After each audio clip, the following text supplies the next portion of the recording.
Have you ever just stared at a huge, complicated problem and felt totally, completely stuck?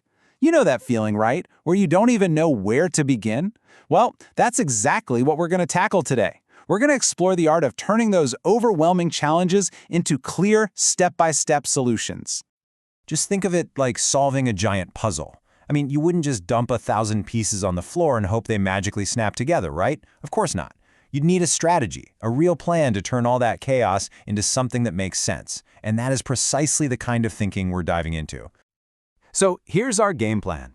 First, we'll nail down what it really means to solve a complex problem. Then, we're going to unpack a universal 5-step blueprint that, honestly, works for just about anything. From there, we'll get into 2 really powerful design philosophies: the super-organized architect's approach and the more creative Lego Masters method. And finally, we'll help you figure out which one is the right tool for your next big challenge. All right, let's jump right into section 1, solving the unsolvable. Now, the technical term for what we're talking about is algorithm development, but don't let that fancy term scare you off.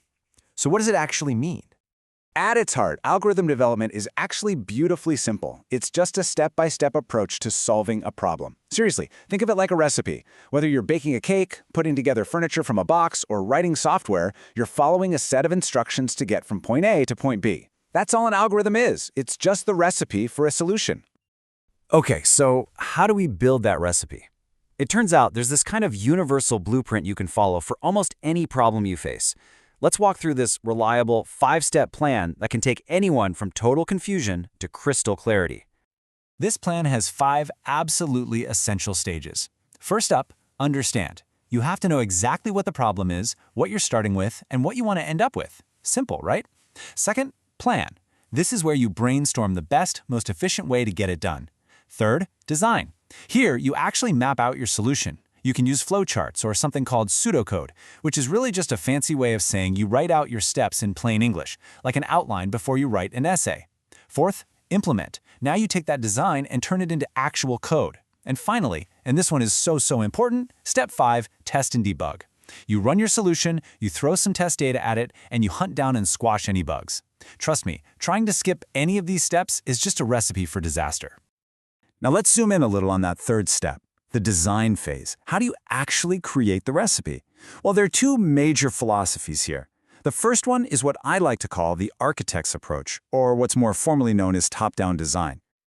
Yep, for this approach, you've got to think like an architect. Put on that hard hat, unroll those massive blueprints, because before a single brick gets laid, you need to have a complete vision for the entire structure.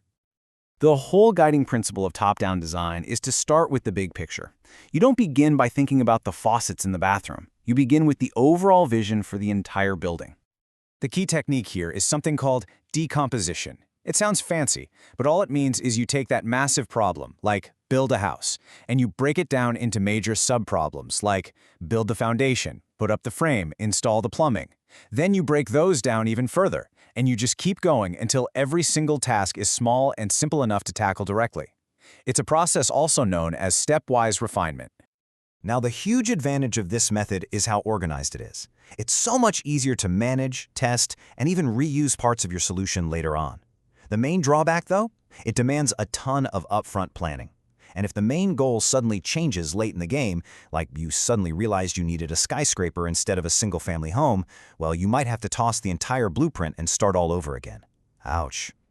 But what if you don't have a perfect blueprint? Or what if you just need to be more flexible? Well, that brings us to our second philosophy, the Lego Masters method, also known as bottom-up design. Okay, for this one, I want you to completely forget about the grand blueprint. Instead, just picture yourself with a huge bin of Legos.